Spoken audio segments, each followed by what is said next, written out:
One of the greatest hazards facing a funny car driver is an exploding engine and subsequent fire. Steve earlier took a look at some of the safety precautions at the Nationals.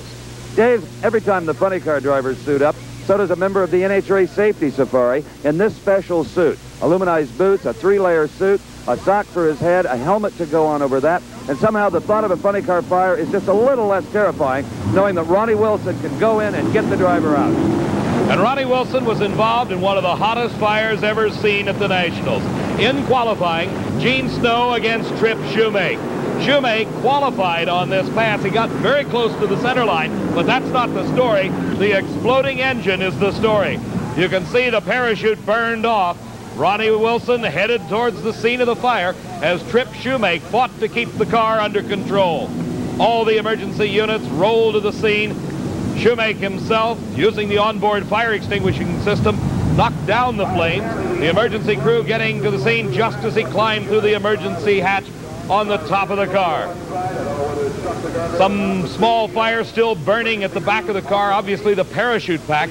In instant replay, we see the engine exploded just past the finish line.